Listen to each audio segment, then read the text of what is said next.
자, 오늘은 여러분이 받으신 교재 내용처럼 휘장에 관한 말씀을 함께 상고하도록 하겠습니다. 출애굽기 26장을 열어두시기 바랍니다. 출애굽기 26장입니다. 출애굽기 26장 31절부터 33절까지 말씀을 보겠습니다. 너는 정교한 솜씨로 청색과 자주색과 주홍색 실과 가늘게 꼰 아마실로 휘장을 만들되 그룹들을 수놓아 그것을 만들지니라. 너는 시띠나무로 만들어 금을 입힌 네 기둥에 그 휘장을 걸며 기둥들의 갈고리들을 금으로 만들어 은으로 만든 네 개의 밑받침 위에 둘지니라. 또 너는 그 휘장을 걸쇠들 밑에 달고 증언궤를 거기로 휘장 안에 들여놓을지니 그 휘장이 너희를 위해 성소와 지성소를 나누리라. 여기 휘장이 나오는데요, 이 휘장은 성막 내부에 있는 두 개의 방 혹은 내실이라 이렇게 표현할 수 있겠습니다. 지성소라고 하는 장소와 성소라고 하는 장소로 둘로 나뉘게 하는 역할을 했던 것이 휘장입니다. 지성소라고 하는 말은 거룩한 곳 중에 거룩한 곳이다. Holy of Holies. 그래서 거룩한 곳 중에 거룩한 곳이다 라고 이렇게 불리는 곳을 지성소라고 하고요, 그 다음에 제사장들이 들어가서 섬겼던 그 장소를 성소라, Holy Place라고 해서 성소라라고 부릅니다. 그런데 성소와 지성소는 반드시 나뉘어야 합니다. 이 성소와 지성소를 나누는 커튼의 역할을 한 것이 바로 휘장이라고 하는 것입니다. 근데 이 휘장은 특징이 굉장히 눈부시게 찬란하고 아름다운 그런 특징을 가지고 있습니다. 휘장을 이렇게 딱 쳐다보면 정말 화려하고 그리고 아주 눈부신 그런 아름다움을 가지고 있는 게 휘장의 특징입니다.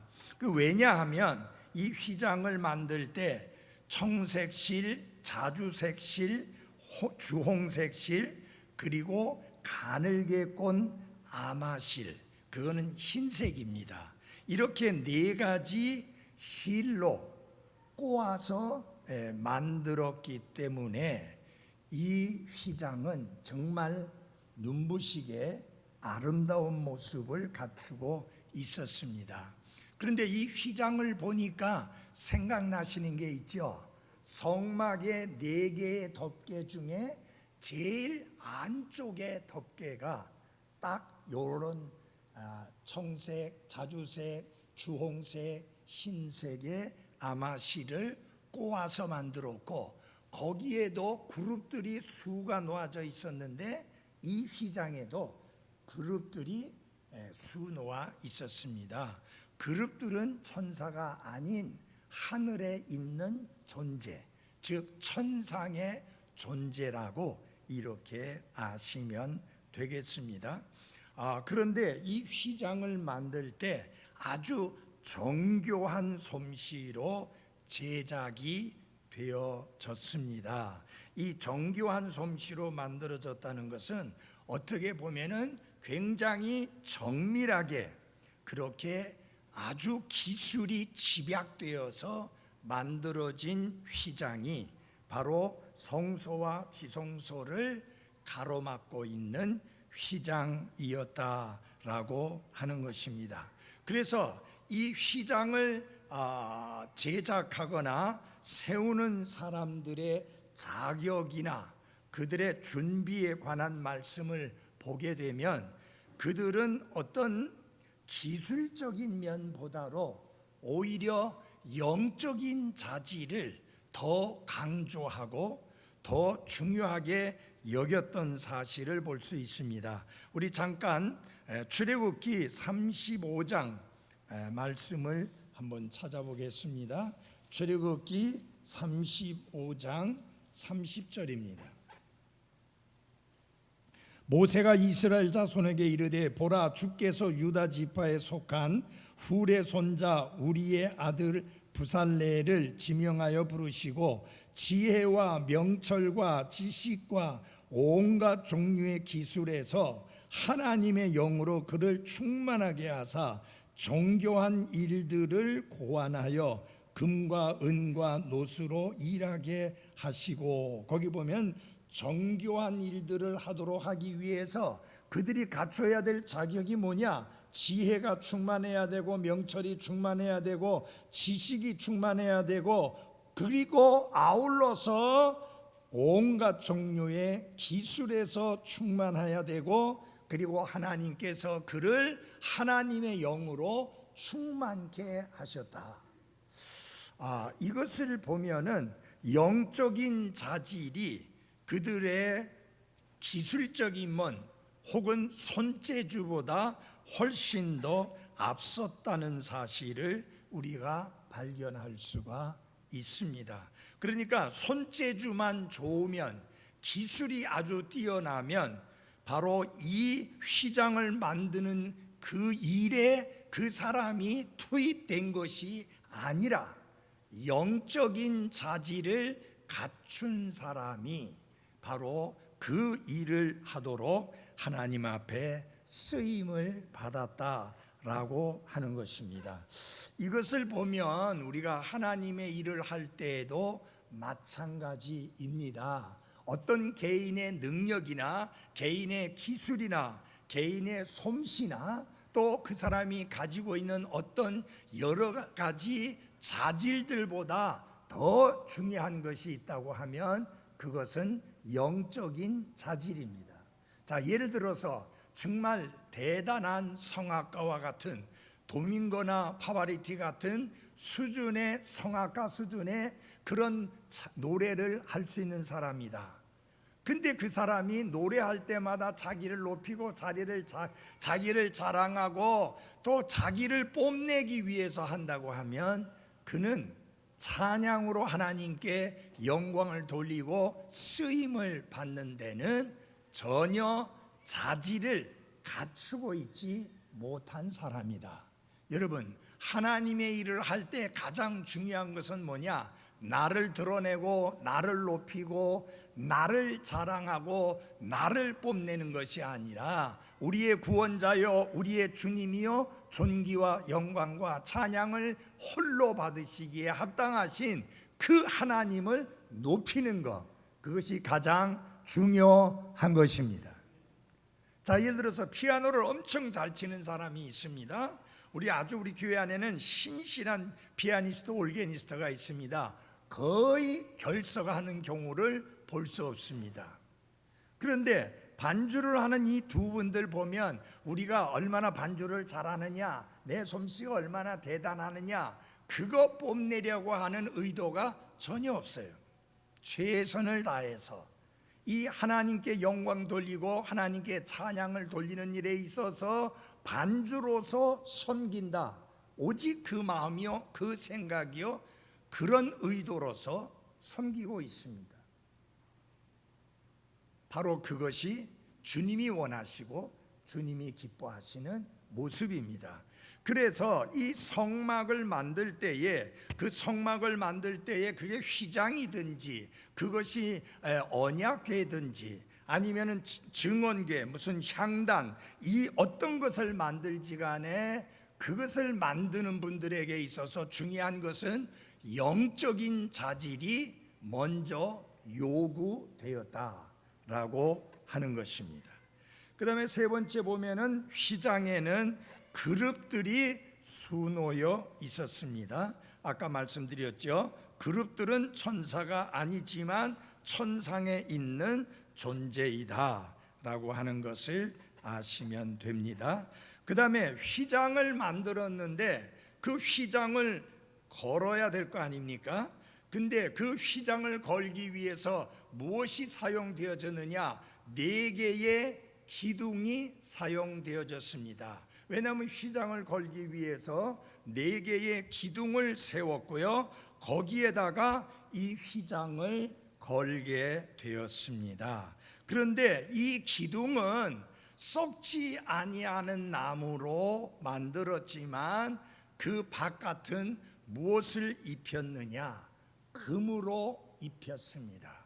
그러니까 안에 있는 나무 부분은 보이지 아니하고 화려한 금이 보이는 것이 이 4기둥의 특징인데요, 이게 나무로 만들어서 금을 입혔다고 하는 것은 예수님이 하나님이시면서 동시에 사람이시다 라고 하는 것을 잘 보여주는 그림이다. 나무는 예수님의 사람 되심, 그리고 금은 예수 그리스도의 하나님 되심.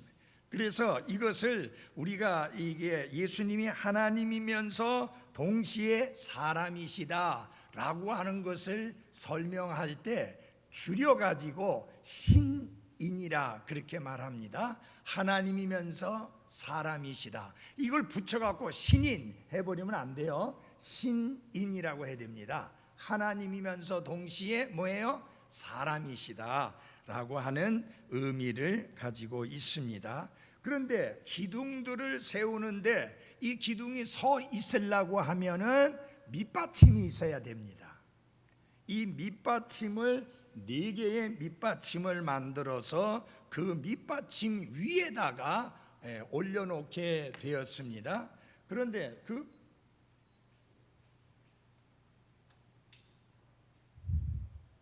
그 밑받침은 무엇으로 만들었느냐? 은으로 만들었습니다. 성경에서 은이라고 하는 쇠붙이는 항상 무엇과 관계되어 있는, 무엇을 상징하는 쇠붙이냐? 구속 혹은 구속자를 상징적으로 그려주고 있는 쇠붙이입니다. 그래서 결국은 예수 그리스도가 어떤 분이시냐? 우리의 구속자이신 예수 그리스도이시다 라고 하는 것을 상징적으로 보여주고 있습니다. 그 다음에 휘장은 우리 주님의 특별히 무엇을 미리 보여주는 그림이냐? 예수님의 육체를 미리 보여주는 그림입니다. 다 같이 히브리서 10장 20절을 열어주시기 바랍니다. 히브리서 10장 20절입니다.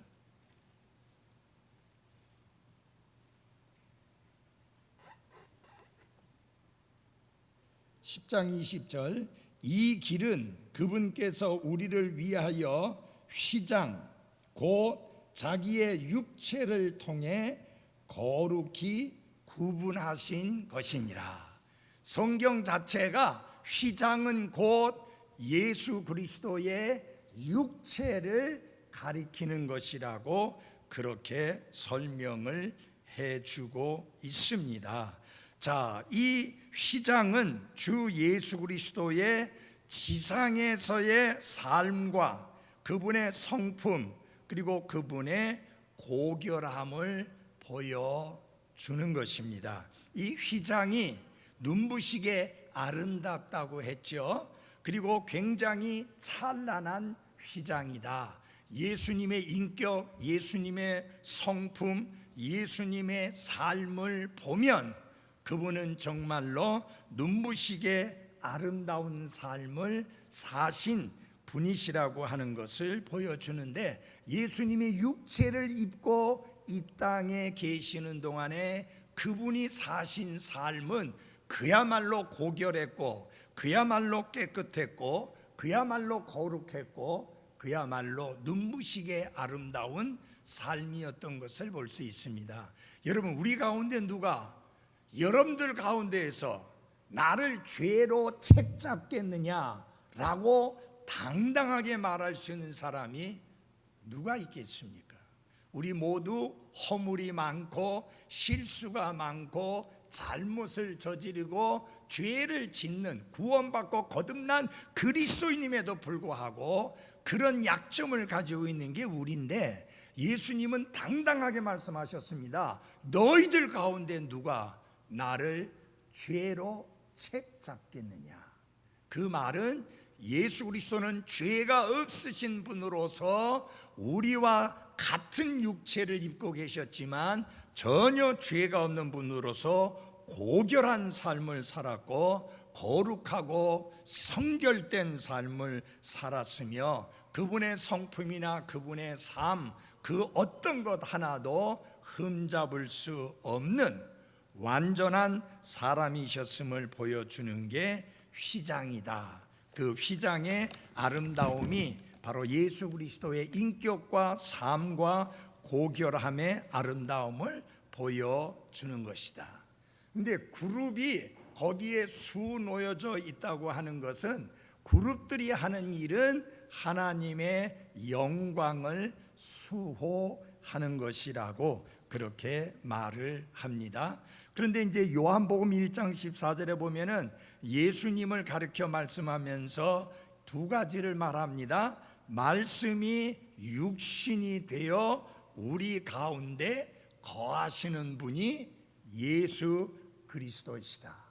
그러니까 그리스도 안에 하나님이 계셨다 그 말이죠. 여러분이 요한복음 1장 1절 잘 알잖아요. 처음에 말씀이 계시니라. 이 말씀이 하나님과 함께 계셨으니 곧 이 말씀은 누구다? 하나님이시다.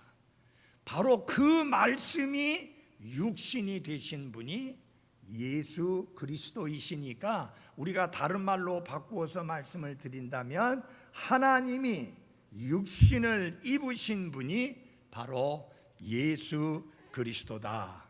그래서 요한복음 1장 14절은 말씀이 육신이 되어 우리 가운데 거하신다. 그 거하신다는 말이 성막을 치다 혹은 텐트를 치다 그런 의미입니다. 그래서 이스라엘 백성들이 그 성막을 친 것처럼 거기에 하나님의 임재가 있었던 것처럼 바로 예수 그리스도께서 육체를 입으신 것은 하나님이 우리 가운데 거하시는 것이다 라고 하는 의미죠. 그래서 예수님이 이제 태어나게 될 것을 천사가 미리 말씀하면서 뭐라고 그랬어요? 그분의 이름을 뭐라고 하라고요?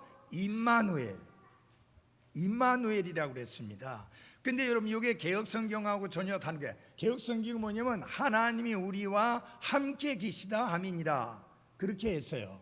조금 설명이 애매해져요. 그런데 금정역 성경은 뭐라고 그랬어요? 우리와 함께 계시는 하나님이시다. 그래서 예수 그리스도는 어떤 분이냐? 우리와 함께 계시는 하나님이십니다. 그래서 그게 강조가 된 거예요. 그래서 우리가 그분의 영광을 보니 아버지의 독생하신 분의 영광이다. 이렇게 하나님의 영광이 예수 그리스도 안에 있었다고 하는 것을 보여주는 것입니다. 여러분, 우리는 예를 들어서 내가 누구 아들입니다 라고 말을 하게 되면 그냥 누구누구의 아들이라는 개념이에요.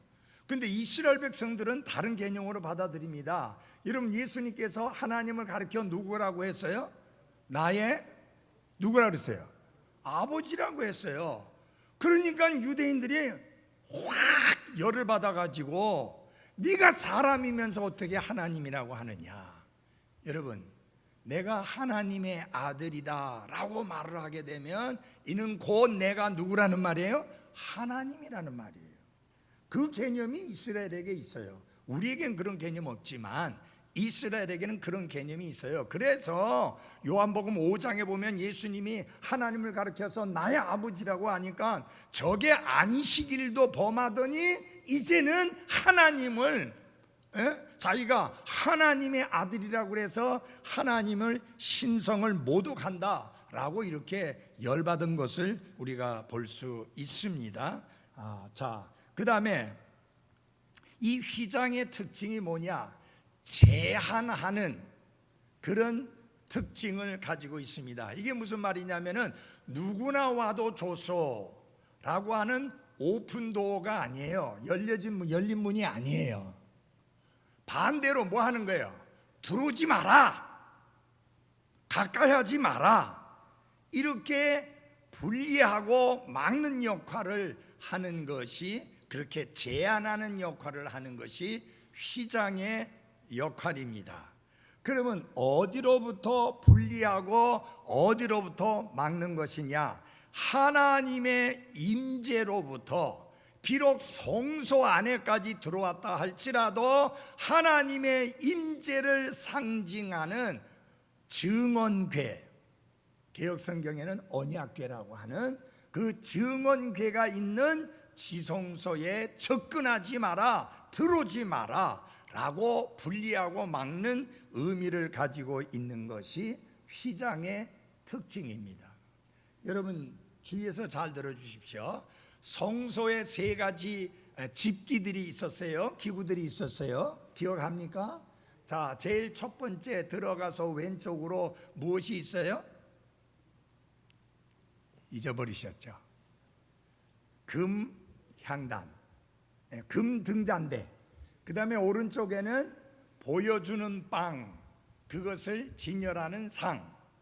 그 다음에 바로 지성소 앞, 휘장 바로 앞에 있는 것이 분향제단. 이렇게 세 가지 물건이 있습니다. 여기 요 세 가지 집기들이 있는 요 공간을 뭐라고 부르느냐 하면은 다 같이 한번 해봅시다. 성소라고 부릅니다. 여기는 제사장이 마음껏 드나들 수 있어요. 매일매일 드나들 수 있어요. 왜냐하면은 등잔대 불도 밝혀야 되고요. 그 다음에 그 빵도 이제 오래된 거는 제거하고 새로운 빵을 올려놔야 되고, 향도 계속해서 피워야 되니까, 밤낮 없이 항상 향을 피워야 되니까 또 거기에 제사장이 들락거려야만 합니다. 그런데 지성소라고 불려지는 여기에는 무엇이 들어있었느냐? 딱 한 가지가 들어있었어요. 그게 뭐냐면은 증언궤, 과거에 개역성경에 언약궤라고 말하는 그 궤가, 상자가 그 안에 있습니다. 그런데 그 언약궤 혹은 증언궤가 상징적으로 보여주는 것이 뭐냐? 하나님이 우리 가운데 계시다. 초자연적인 영광으로, 쇠키나 영광이라고 그래요. 초자연적인 영광으로 지성소 안에 거하신다. 그러니까 아무도 하나님 앞에 나아갈 수가 없었습니다. 왜요? 휘장이 가로막고 있었기 때문에. 그래서 휘장의 역할은 뭐냐? 덜렁 들어올려 가지고 들어오세요, 환영합니다, 그게 아니고요. 들어오지 마라, 분리시키고 막는, 이 제한하는 역할을 한 것이 휘장의 특징이다 라고 하는 것입니다. 그래서 히브리서 9장 6절에 의하면 제사장들은 항상 첫째 성막, 그러니까 성막의 첫째 방, 성소라고 하는 곳에 있으면서 하나님을 섬기는 일을 수행했습니다. 아까 말씀드린 대로 등잔대에 기름을 더 더하고 심지가 이제 타가지고 재가 생기지 않습니까? 심지를 잘라 주어서 불을 더 잘 밝히게 하고, 재는 재를 담는 그릇에 담아서 밖에 갔다가 버리고 등등의 일을 제사장들이 거기에서 했습니다. 그런데 히브리서 9장 7절에 보면은 지성소라고 불려지는 곳은 전혀 다른 개념입니다. 한번 찾아주시기 바랍니다. 히브리서 9장 7절입니다. 히브리서 9장 7절입니다. 히브리서 9장 7절. 성소라고 불려지는 것을 다른 말로 첫째 성막이라는 표현도 쓰고요, 지성소라고 불려지는 곳은 둘째 성막이라고도 불리는데, 둘째 성막에는 대제사장이, 그냥 제사장 아니고 누가요? 대제사장이 홀로, 누구와 함께가 아닙니다. 홀로 해마다 한 번 들어가되 자기와 백성의 잘못으로 인해 자기가 드리는 피 없이는 들어가지 아니하였다. 요 한 번 들어갈 때가 언제냐? 속죄일이라고 불리어지는 그 날입니다. 그런데 그 날에 들어갈 때 대제사장이라 할지라도 자기가 죄가 있고 백성들도 죄가 있기 때문에 대제사장은 자기를 위해서 먼저 희생물을 드리고 그 다음에 백성들을 위하여 희생물을 드리는데 그 희생물의 피를 가지고 들어가야만 했다 하는 것입니다. 그리고 그것은 1년에 단 한 번, 그리고 모든 제사장들이 드나거릴 수 있는 게 아니라 오직 대제사장만이 들어갈 수 있었습니다. 그래서 거기 세 가지 조건이 나오죠. 해마다 몇 번이요? 한 번. 그 다음에 자기와 백성의 잘못으로 인해 자기가 드리는 희생물이 있어야만 했고, 그 다음에 피 없이는 들어가지 않았다라고 말씀을 하고 있습니다. 이 절차가 굉장히 정교할 뿐만 아니라 굉장히 어려운 절차를 걸쳐야만 하는 것은 곧 하나님과 사람 사이에 생긴 이 장벽이 얼마나 두껍고 무서운 것인가 하는 것을 상징적으로 보여주고 있습니다. 그런데 대제사장이 1년에 한 번 들어가는데 그것의 효과를 한번 보시기 바랍니다. 히브리서 9장 12절부터 제가 읽어드리겠습니다. 염소와 송아지의 피가 아니라 자기 피를 힘입어 단 한 번 거룩한 곳에 들어가서 우리를 위하여 영원한 구속을 얻으셨느니라. 황소와 염소의 피와 암송아지의 죄를 부정한 자에게 뿌려 육체를 거룩히 구별하고 정결하게 하거든. 이렇게 했습니다. 자, 이 잘 들어주시기 바랍니다. 구약에 드리는 희생물은 죄를 제거하는 것이 아닙니다. take away, 제거하는 것이 아니라 cover, 덮는 거예요. 근데 이게 뭐 계속 덮여 있는 게 아니라 그 덮는 효과는 지난번에 말씀드린 대로 굴려보내는 그 효과는 몇 년이요? 1년. 그래서 해마다 반복이 돼야만 했습니다. 그러나 예수 그리스도의 희생은, 그분이 드린 희생물은 놀라운 특징이 있는데 그것은 뭐냐? 영원히 그 효력이 있는 특징이 있습니다. 그 다음에 뭐냐? 한 번 드림으로 영원히 해결되는 once for all, 단번에 드림으로 영원한 속죄를 이루셨는데 그뿐만 아니라 뭐냐? 예수님은 완전히 죄를 take away, 제거하셨다. 구약의 대제사장들이 드리는 희생물의 피는 죄를 어떻게 해요? 잠시 덮었을 뿐이에요. 혹은 그 죄를 1년 동안 굴러가게 한 거예요. 이게 굴러서 어디까지 갔느냐? 십자가까지 굴러간 거예요. 그리고 예수님은 십자가에서 단 한 번 드림으로 더 이상의 희생물을 드릴 필요가 없이 영원한 속죄를 이루어 주신 것입니다. 그게 확실한 차이다. 그러면 이 구약의 대제사장이 하던 이 모든 일들은 지금 누구를 가리키고 있는가? 예수 그리스도를 가리키고 있는 겁니다. 그가 흘린 피는 예수님이 십자가에서 흘리신 피를 이렇게 손가락질하고 있습니다. 그래서 구약의 제사장, 대언자, 대제사장 전부 다 자기를 가리키는 게 아니라 손가락질을 하면서 아주 먼 훗날에 일어나게 될 사건과 그분을 가리킵니다. 십자가와 예수 그리스도를 가르칩니다. 그러니까 그분들이 믿은 예수님은 어떤 믿음이냐? 장차 이 세상에 오셔서 우리 모든 사람들의 죄를 대신해서 단번에 죽으심으로 영원한 속죄를 이루시게 될 예수 그리스도를 바라봄으로 믿었습니다. forward, 바라봄으로 믿었어요.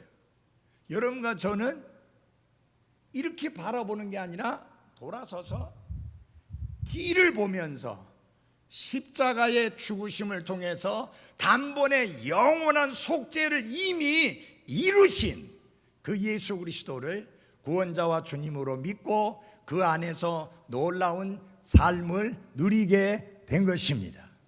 그래서 여러분, 그게 달라요. 십자가를 중심으로 바라본 사람들, 그리고 믿은 사람들, 그 다음에 십자가를 중심으로 뒤로 돌아보면서 예수님이 완성하신 사역을 믿고 받아들이는 사람들, 그 차이점이 있는데, 여러분, 역사의 기점은 어디에서 이루어지느냐? 십자가예요. 십자가를 체험하면 그때부터 우리의 인생은 AD가 되는 것이고, 십자가를 경험하기 전에는 BC예요. 예수 그리스도 전. 여러분, 우리가 요새 뭐 2022년 이런 거 하잖아요. 맞아요? 그런데 그거를 할 때 항상 서기 1년 이전을 뭐라고 합니까? BC라고 그러잖아요. 영어로 BC라고 그래요. 근데 그게 뭐냐? Before Christ예요. 그리스도 이전이라 그 말이에요. 그 다음에 근데 내 생각에 예수 그리스도 이후는 뭐 After Christ라고 하면 해서 A, 뭐 C를 하든지 하면 좋겠는데, 그렇게 안 하고 AD라고 해요. 그거는 라틴어예요. 아노 도미니예요. 그분의 통치 이후 예수님이 왕이라 그 말이에요. 그분이 우리를 통치하기 시작한 그 순간부터 우리의 삶은 변하여 새 사람이 된 것입니다. 그래서 여러분, AD가 있어야 돼요. 우리가 예수 그리스도를 만나기 전에 비포가 있잖아요. 예수 그리스도를 만나기 전에 BC의 삶. 사도 바울이 사도가 돼서 복음을 선포하다가 유대인들의 미움과 증오를 받아서 붙잡히고, 그래서 자기 자신을 변호하게 되고 말하게 되는 그런 상황이 벌어지게 되는데요. 여러분, 주위에서 잘 들어보세요. 사도 바울이 간증한 경우가 3번 나옵니다, 사도행전에. 근데 그분의 간증을 보면 항상 똑같아요. 한 가지 형태를 가지고 있어요. 그 첫째 하나는 뭐냐? 내가 예수 그리스도를 만나기 전에 어떻게 살았는가? 율법주의자로서 자기 의로 하나님을 기쁘게 해드리고 하나님께 받아들여지려고 노력했던 자신의 모습을 말합니다. 그 다음에는 두 번째는 뭐냐? 어떻게 예수님을 만나게 되었는가? 다시 말하면 내가 어떻게 구원받게 되었는가? 그 내용을 간증합니다. 그 다음에 세 번째는 뭐냐? 내가 구원받고 나서 얼마나 변화됐느냐? 똑같은 거예요. 예수님 만나기 전, 예수님을 만나고, 그 다음에 예수님 만난 이후에 내 삶이 어떻게 변화됐는가? 여러분, 우리 모두는 이런 간증이 있어야 하는 게 맞습니다. 예수님 만나기 전 내가 어떻게 살았느냐? 절망적인 삶입니다. 그야말로 아무런 희망이 없는 삶이었어요. 근데 어떻게 예수 그리스도를 만났느냐? 은혜의 구원의 복음을 듣고 믿음으로 예수 그리스도를 만났어요. 그분이 내 안에 오셨어요. 그러면 우리가 이제 어떻게 되었느냐? 변화되었다. 주 예수 내 마음에 들어와 계신 후 변하여 뭐가 되고? 새 사람 되고. 내가 교회 나가는 동안, 나가는 순간 변하여 새 사람 되고가 아니고, 침례를 받는 순간 내가 변하여 새 사람 돼서가 된 게 아니고, 주 예수님이 내 안에 들어와 계신 후 변하여 뭐가 됐다? 새 사람 되었다. 그래서 사도 바울은 고린도 교회를 향해서 그렇게 이야기하지 않습니까? 너희 속에 그리스도가 계시는지 아니는지 한번 확실히 살펴보아라. 만약에 그리스도가 없으면 너희는 버리운 자다. 교회 다니고 있고 교회 열심히 하고 있고 많이 수고하고 있고 많이 드리고 있고 헌신하고 있지만 그 속에 그리스도가 없으면 버리운 자다. 왜? 그리스도가 내 마음에 들어오셔야 변하여 새 사람 되기 때문인 것입니다. 네, 그런 것을 가르쳐 주시고 있는 것입니다. 그래서 구약 시대에는 이 휘장이 우리에게 들려주는 메시지, 말씀이 무엇이냐? 지성소로 들어가는 길이 아직 드러나지 않았다라고 하는 그런 메시지를 전달하는 게 이 휘장의 의미입니다. 그런데 이 휘장이 드디어 어떻게 됐습니까? 찢어졌습니다. 찢어졌습니다. 우리 마태복음 27장을 열어주시기 바랍니다. 마태복음 27장입니다. 마태복음 27장 50절입니다. 예수님께서 다시 큰 소리로 외치시고 숨을 거두시니라. 이에 보라, 성전의 휘장이 위에서 아래까지 둘로 찢어지고 라고 말씀하고 있습니다. 여러분 잘 보십시오. 이 휘장이 위에서 아래까지 둘로 찢어졌다. 그러니까 활짝 열리게 된 것입니다. 거기 보면 둘로 찢어졌다는 것은 부분적으로 찢어진 게 아니라 완전히 찢어졌다는 것입니다. 그 다음에 위에서 아래까지 찢어졌다고 했는데, 여러분 보세요. 누가 가서 칼로 찢은 것도 아니고 예수님이 십자가에서 운명하는 그 순간에 휘장이 위에서 아래까지 둘로 찢어졌다는 것은, 아무도 손을 대지 않는데 찢어졌다는 것은, 그거를 뭐라고 말합니까? 초자연적으로 그 역사가 일어났다. 그러면 이건 누가 하신 일이에요? 하나님이 하신 일이에요. 이제는 하나님께 나아가는데 나오지 마라, 오지 마라 라고 막고 분리시키고 제한하는 것이 아니라, 이제는 누구든지 오너라. 단 누구를 통해서? 예수 그리스도를 통해서 그것을 보여주는 것입니다. 전에 내려오는 전설에 의하면요, 그 휘장의 두께가 10cm 정도 됐다고 합니다. 여러분, 휘장의 두께가 10cm란 말이에요. 대단한 두께 아니에요?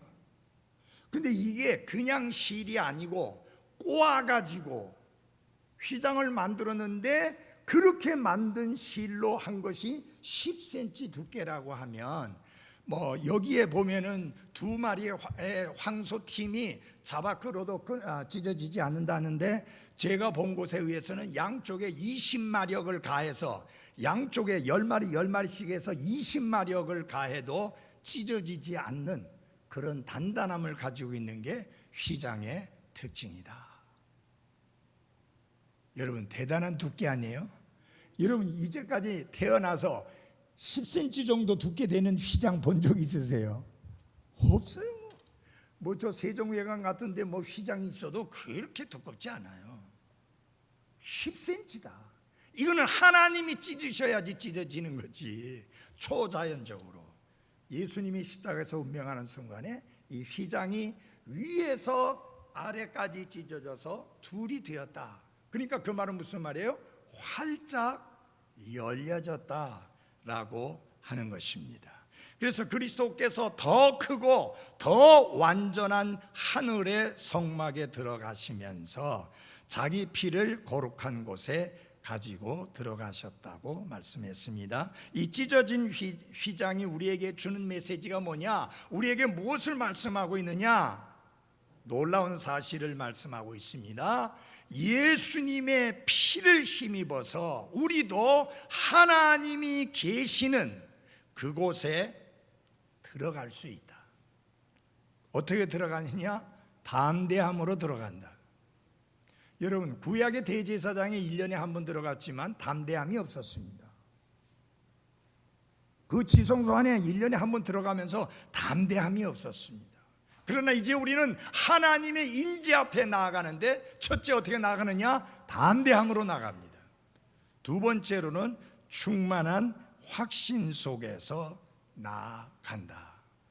이렇게 이 모든 것이 가능하게 한 것이 뭐냐? 예수 그리스도께서 십자가에서 흘리신 피입니다. 그래서 주의 보혈 능력 크도다 라고 찬송하게 되고, 예수님의 피를 말할 때에 보혈, 보배로운 피라고 말하는 이유가 그것입니다. 그런데 하나님께서 위에서 아래로 둘로 찢어놨는데, 요걸 다시 끌어다가 꼬매려고 하는 사람들이 있어요. 어떤 사람이었느냐? 예수님이 이렇게 십자가 위에서 아래로 둘로 찢어놓고 나서 15년도 안 돼가지고 어떤 자들이 생겼느냐? 율법주의자들이 생겨가지고 뭐라고 하면 무슨 소리야, 하나님께 나아가려면 할례를 받아야 돼, 율법을 지켜야 돼, 특별히 이방인들은 더욱 그러해야 돼, 이렇게 하나님께서 위에서 아래까지 찢어져서 둘로 만들어 놓은 휘장을 다시 연결해서 꼬매려고 하는 자들이 있었다. 그때 당시에는 율법주의자들이었습니다. 지금 마찬가지입니다. 지금도 행위로, 노력으로, 우리의 힘쓰는 그런 시도로 구원받는다고 가르치는 사람들은 한결같이 똑같이 그런 짓거리를 하고 있는 사람들입니다. 우리가 분명히 알아야 됩니다. 너희가 그 은혜로 믿음을 통하여 구원을 얻었나니. 우리는 오직 은혜로 믿음을 통해서만 구원받습니다. 그리고 이 하나님께서 초자연적으로 찢으신 휘장을 또다시 꼬매려고 하는 어리석은 시도는 결코 해서는 안 될 것입니다. 11시 10분에 오전 예배하겠습니다.